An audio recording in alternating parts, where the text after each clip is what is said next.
네, 안녕하세요. 오늘 핵심 딥러닝 논문에 대해 발표하게 된 김예림입니다. 현재 목 상태가 좋지 않아서 목소리가 이상한 점 양해 부탁드립니다. 어, 어쩌다 보니 제가 제일 먼저 핵심 딥러닝 논문을 소개하게 되었는데요. 이번에 제가 소개해드릴 논문은 The Lottery Ticket Hypothesis Finding Sparse Trainable Neural Network라는 논문입니다. 이 논문은 ICLR 2019에서 베스트 페이퍼 어워드를 받았고, 그리고 코어 딥러닝 논문 중에서 그냥 제일 먼저 떠올라서 제일 먼저 소개해드리게 되었습니다.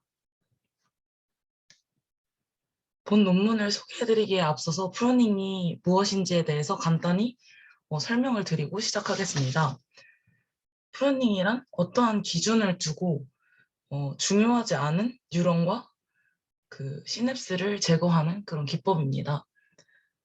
프로닝에 대해서 저 왼쪽에 보이시는 트레이닝 파이프라인을 보면 제일 먼저 트레인 커넥티비티라고 전체 뉴럴 네트워크를 학습시켜서 어떤 노드 그리고 그들의 커넥션이 중요한지를 알아냅니다.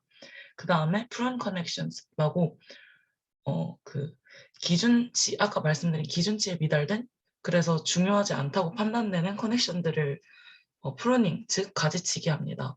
그리고 마지막으로 트레인 웨이트에서 프로닝 이후에 네트워크를 재학습시켜서 그 프로닝 하기 전에 전체 네트워크와 비슷한 성능을 가질 수 있도록 학습시킵니다. 프로닝을 통해서 storage requirements는 줄이면서도 accuracy는 유지한 채 그 computational performance는 향상시키는 효과를 얻어낼 수 있습니다. 하지만 프로닝된 네트워크를 재학습하는 과정에서 웨이트들을 랜덤하게 초기화시켜서 아예 처음부터 다시 학습하는 것이 어렵다는 문제가 있습니다. 그리고 또 정확도가 떨어지는 문제가 발생하게 됩니다. 그래서 이 문제에 대해서 본 논문의 저자들은 프로닝넷 네트워크를 잘 학습시키기 위한 방법을 제안했습니다. 그것이 바로 로테리 티켓 하이포테시스인데 그 가설은 지금 보시는 화면과 같습니다. 해석해보자면 랜덤하게 초기화되고 덴스한 뉴럴 네트워크는 따로 학습시키더라도 기존의 네트워크와 같은 성능을 또 같은 학습 횟수 내에 달성할 수 있는 어떠한 부분 네트워크를 포함하고 있을 것이라는 가설입니다. 본 논문 저자들이 이러한 서브 네트워크를 로터리 티켓이라고 표현한 이유는 아마 당첨 복권 그 위닝 티켓처럼 파라미터가 많은 큰 네트워크에서 불필요한 웨이트들을 제거하여 그 파라미터 수는 줄이면서도 성능은 잘 나오는 서브 네트워크를 위닝 티켓이라고 생각하여 이러한 이름을 붙인 것 같습니다. 붙였습니다. 네, 수식으로 표현해보자면 다음과 같습니다. 그렇다면 이러한 위닝 티켓은 어떻게 찾을 수 있을까요? 본 논문에서는 먼저 뉴럴 네트워크를 랜덤하게 초기화합니다. 그리고 제2터레이션만큼 학습시켜서 파라미터 세타 제2를 얻습니다. 다음으로 프루닝해서 P%만큼 프루닝을 하고 그 초기화 세타 제로, 아까 구한 그 세타 제로 값을 다시 넣어서 재학습시키는 방법을 사용하면 된다고 합니다. 네, 지금까지 메서드를 말씀드렸는데 되게 간단한 방법으로 그 프루닝을 하여 괜찮은 애큐러시를 얻는 방법이어서 굉장히 간단하면서도 성능이 잘 나와서 그 베스트 페이퍼에 선정된 것 같다고 생각을 합니다. 네, 다음으로 메서드를 넘어서 엑스페리먼트 파트에 대해서 설명드리겠습니다. 지금 보시는 것과 같은 네트워크 아키텍처를 사용해서 실험을 진행하였습니다. 제일 먼저 컨포지션 연산 없이 그냥 풀리 커넥티드 네트워크에서 엠니스트 데이터셋에다가 진행한 실험입니다. 르넷에 대해서 레이어 와이즈 프루닝을 하였는데 레이어 와이즈 프루닝은 진짜 그 말 그대로 레이어마다 웨이트의 매그니튜드가 작은 것들을 가지치기 하는 방법입니다. 지금 저 위에 보이시는 100.0, 뭐 51.3과 같은 숫자는 프루닝되고 남아있는 네트워크의 파라미터 비율인데요. 예를 들어 100.0은 100%가 다 남은 전체 네트워크인 거고, 21.1은 기존의 네트워크에서 21.1%의 그 파라미터만 남기고, 나머지 78.9%의 파라미터는 프루닝된 그런 서브 네트워크를 의미합니다. 이 그래프를 보면은 논문에서 제안하는 그 위닝 티켓 그 방법을 적용하게 되면 아예 적용하지 않은 그 리이닛 때뿐만 아니라 프루닝 하기 전인 그 기존의 전체 네트워크, 즉 여기서는 100.0 저 파란색 선이겠죠? 에 비해서도 테스트 애큐러시가 잘 나오는 것을 확인할 수 있습니다. 실제로 저기 초록색인 21.1%가 테스트 애큐러시가 제일 높은 것을 보실 수 있습니다. 두 번째 실험으로는 사이퍼 10 데이터셋에 대해서 컨볼루셔널 네트워크에서 실험을 하였는데요. 방금 본 그 첫 번째 실험처럼 논문의 위닝 티켓 방식을 사용했을 때 리이닛한 경우보다도 더 좋은 성능을 보이는 것을 보실 수 있습니다. 그리고 또한 그 accuracy at early stop 보시면은 그 early stop iteration 또한 훨씬 더 작은 것을 보실 수 있습니다. 그리고 추가적으로 휴리스틱하게 그냥 드롭아웃 방법도 사용해 보았다고 하는데요. 드롭아웃을 그 제안한 방법과 함께 사용했을 때 했더니 더 괜찮은 성능을 보여주는 그런 그 엑스페리먼트 결과를 얻었다고 합니다. 그리고 세 번째 실험으로는 사이퍼 10 데이터셋에 대해서 아까보다는 좀 더 큰 네트워크인 VGG와 레즈넷을 사용하여 실험을 해보았는데요. 아까 전에 그 두 실험은 레이어 와이즈 프루닝을 사용했다고 했는데 이번에는 그것과 다른 글로벌 프루닝을 사용했다고 합니다. 그렇게 되면 글로벌 프루닝은 그 아까 레이어 와이즈는 레이어별로 한다고 했는데 글로벌하게 그 모든 레이어에 대해서 마지막에 한 번에 프루닝을 하는 방식인데 아까와 다르게 이러한 그 글로벌 프루닝 방식을 사용한 이유는 네트워크의 레이어에 따라 그 파라미터 수의 차이가 크기 때문에 글로벌 프루닝 방식을 사용하게 되었습니다.